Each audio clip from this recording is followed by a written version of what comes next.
kang Johnny. Kaya dyan ko si Johnny, ha? Nagkasabot. Ikaw na! Ako! Yan! Hala! Tuwa na sila! Narungan ka, di na tampiyak.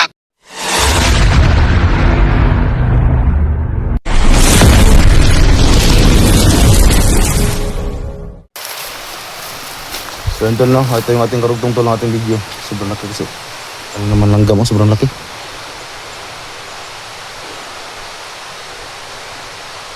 Parang masamang kutob ko dito.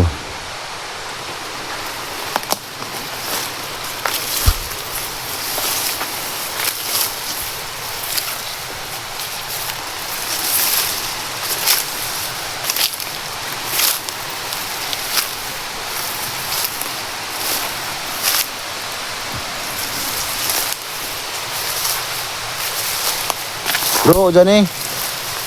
Apa Charles?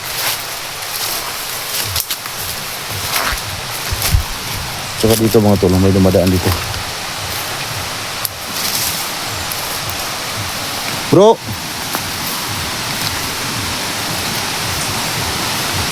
Ito yung sapa sa unahan. Ito, may dumaan talaga dito.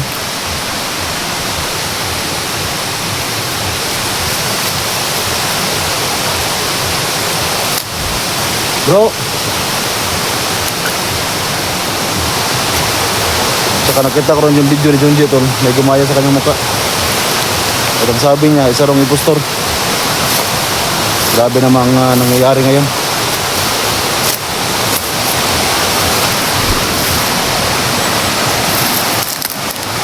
Bro.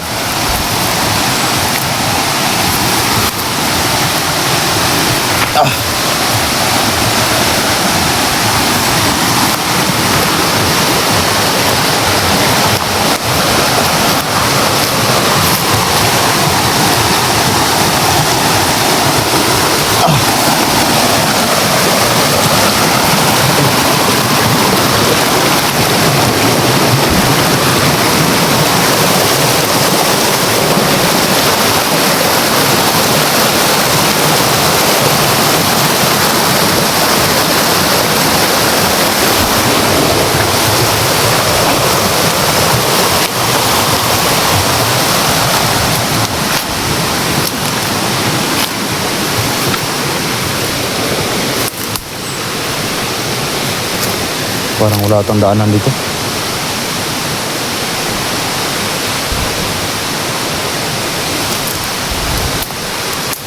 Nag-test ang daanan kanina.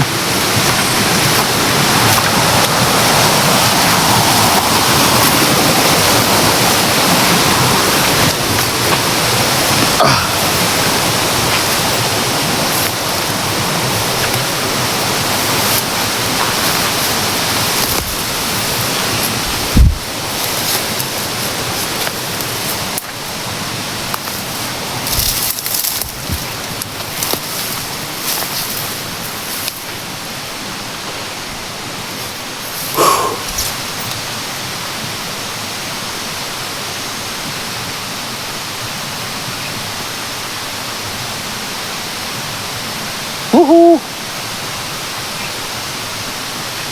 Woohoo!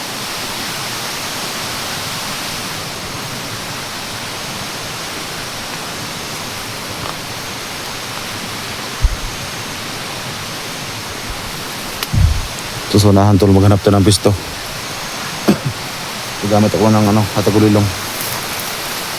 Baka meron tayong masagap dito sa paligid. Para mas mabilis yung ating pag-ikot sa area. Gamit tayo ng tagulilong.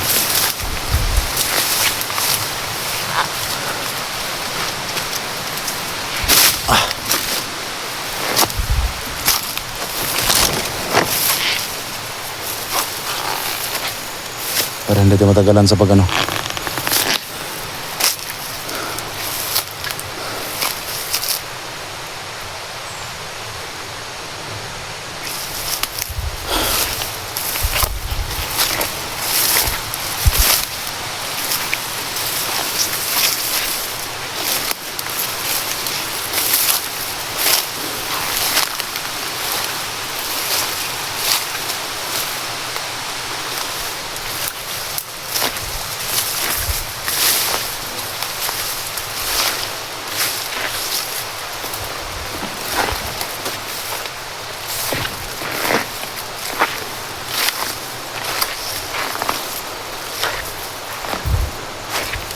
Dito siguro tol, no? Dito ako magtagulilong.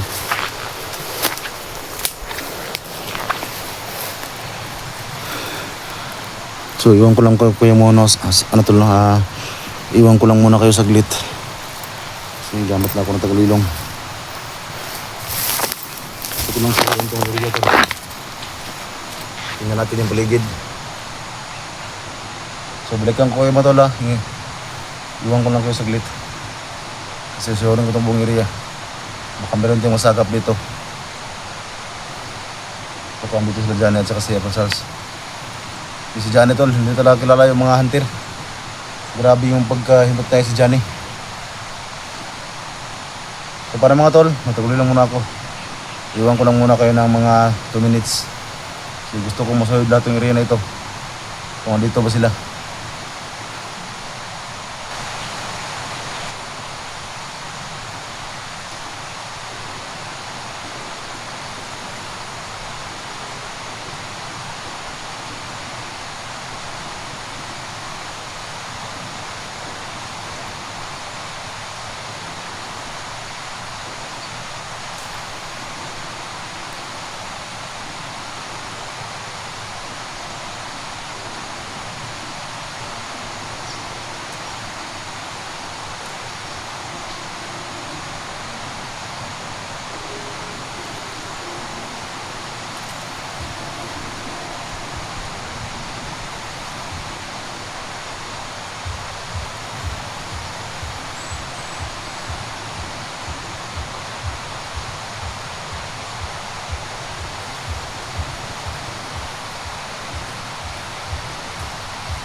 So yan tol. Iwan ko lang kung mawat parang 2 minutes yung paglibot ko sa area. So wala akong naano tol, nasagap na enerhiya dito. Sila Johnny. So napunta na ako doon, kanina. Yun sa taas.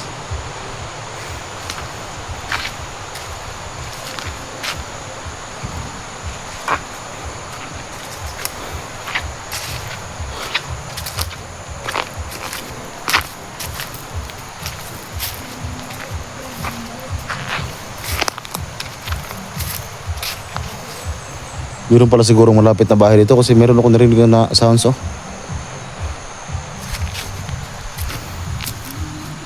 May sounds talaga oh. Pero sobrang layo na po ng area na ito.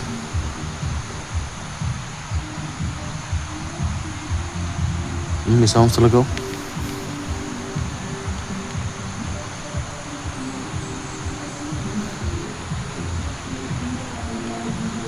Delikado tayo dyan, baka makapiraya tayo.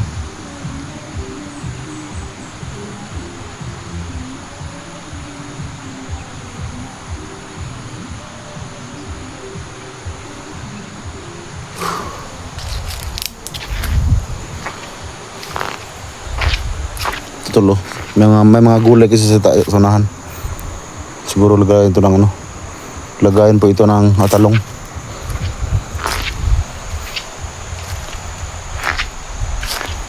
Pero kung babalik tayo dun, wala din kasi ako nasagap dyan eh. Nung gumamit po ako ng tagulilong, napunta ako ron. Doon pa sa unahan. Kaya nga iniwan ko yung ating kamera para mas mapadala yung ating paglibot sa area.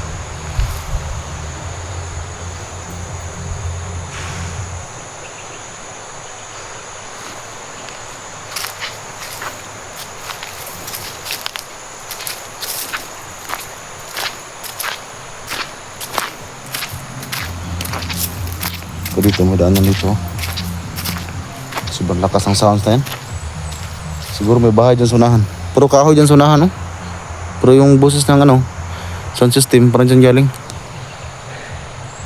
Baka bilhin lang na ako yan.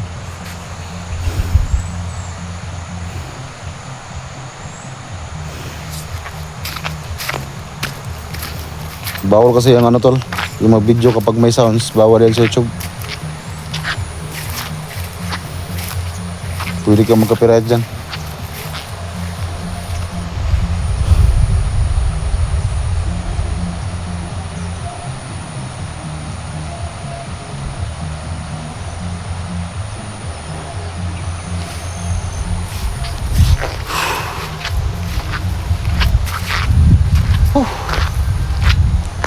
Tsaka yung location ng Tingiro, kailangan ko rin mahanap yun. Gago tong si Gusjan. So abangan nyo tol, no? Kasi yung bahay ni Gusjan tol, magkabang ako. Siguro baka makauwi din ako ngayon. Kasi yung bahay ni Gusjan, hindi yan ganong malayo sa bahay na, sa aking kubo. Hindi malapit lang. So abangan nyo tol, kasi pagmasid talaga ako sa kubo ni Gusjan. So wala na ako ibang pupuntahan dito kasi gumamit ako ng tagulilong eh.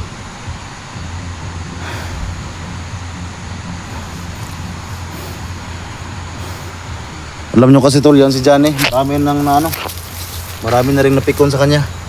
Kahit na-hypnotize siya. Pati nga si ama, meron siyang sinabi sa akin na pag nasagupa raw namin yan, hindi na kami magbigyan ng kumpiyansa. Baka maano pa kami. Kung sabi ni ama, kasi nga nagalit na din siya kay Johnny. Ang sabi niya sa amin, kasi sinabihan kami dalawa ni Buddy na baka raw, no, darating ang araw na masagupa namin si Johnny. Gamitan lang daw namin ang orasyon na yung malakas para, kasi kahit anong gawin natin, grabe yung pag-hypnotize niya. At saka yung dalawa na nakamaskara, kailangan nating malaman talaga. Kasi si Gusjan, siguro siya si Piping Maskara. Pero yung isa, duda ko dun, parang si Batang Mandirigma. Kasi matagal na nawala si Batang Mandirigma. Ayop talaga yung mga, akalaan yung mga tol, dating vlogger. Yan si Gusjan, no? Pag nakita ko yan, sila yung dahilan tol kung bakit nagbubuhay ako. Pero ngayon, naging kalaban na sila. Ano ba nangyari sa mga tao yan? Pero si Gusjan tol, alam ko naman na mabait yan. Siguro meron ding sumanib sa kanya kaya siya nagkaganyan. Pero yan si Bata Mandirigma, dati pa yan noon, may paulit-ulit na lang magtredo. Kaya pag nalaman talaga natin kung sino yung nasa likod ng maskara niyan, gugulpin natin yan. Kung sus namiyaragi, mga hayop ba.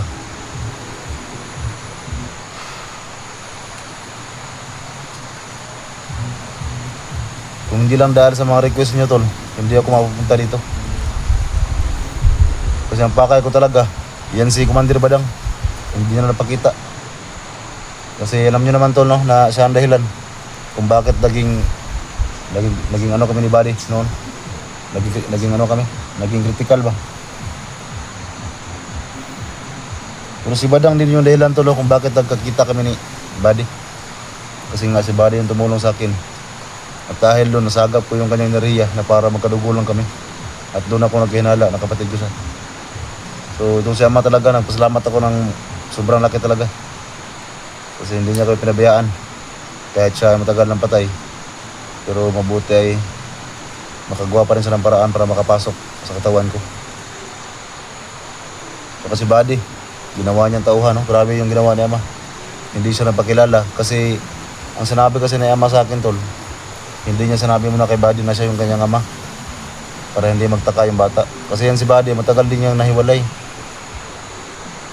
So nakita ni ama. At itong si Buddy talaga, masasabi ko na mas malakas pa yan sa akin. Kasi kaya ni Buddy makakita ng patay. Pero yung kulto lang na mabubuti. Pero ako yung nakita ko si ama lang. Pero yung kulto mabubuti na hindi si ama, hindi ko makita. Pero si Buddy nakita siya. Ibig sabihin, mas malakas yan si Buddy sa akin. So ang problema lang talaga ni Buddy ay sobrang bata pa. Walang limitasyon sa kanyang orasyon. Kung nakita nyo naman siguro yung siya yung nagdala ng ating kamera, eh inaantok siya. So sinabihan ko siya na kung maaari, kung gumamit siya ng orasyon, ay huwag itulo lahat para hindi siya manghina. Kasi yung inaantok na siya, yun na yun, manghina na yun. At ang delikado pa doon, pag makatulog siya, tapos biglang sumulpot si Commander Badang, yun ang problema. So ngayon, iniwan ko muna siya roon, andun sa kubo ko. Eh, gustong sumama talaga ni Buddy kasi gusto niya mag-vlog. So sinabi ko sa kanya, wala ka pang cellphone. Mag-vlog ka na pag meron kang cellphone. Sa ngayon, bantay ka lang muna dito sa kubo natin.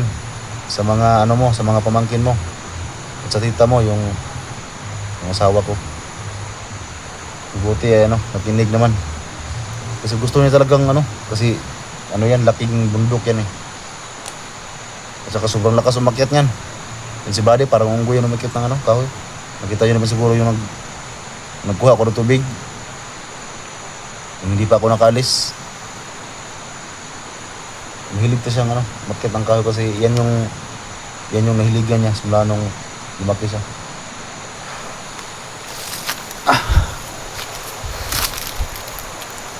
Meron kasing sound sa unahan.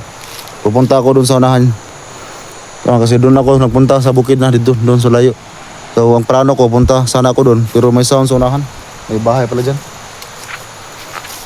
Ang problema, baka magkapiray tayo. Subo tayo, huminto na. Meron pa rin pala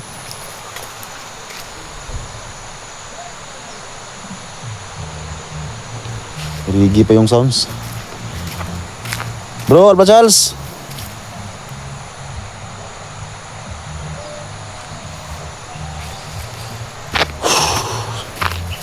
Hindi ako nagbuta tol kasi yung buta ko nilabahan ko muna kasi sobrang baho na. Yung paa natin nangamoy na.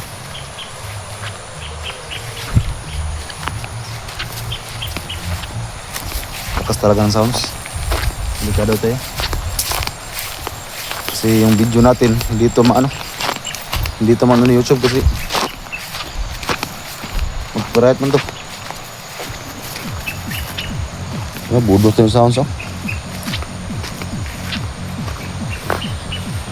Bro, Alba Charles, dyan Tol.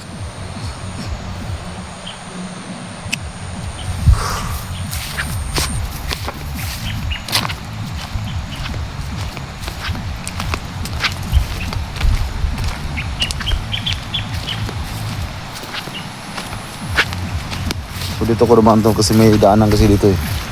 Ito. Pero dito banda sobrang sulok na. Saka yung karugtong ng sapa andyan lang sa sa likod ng mga damo na ito.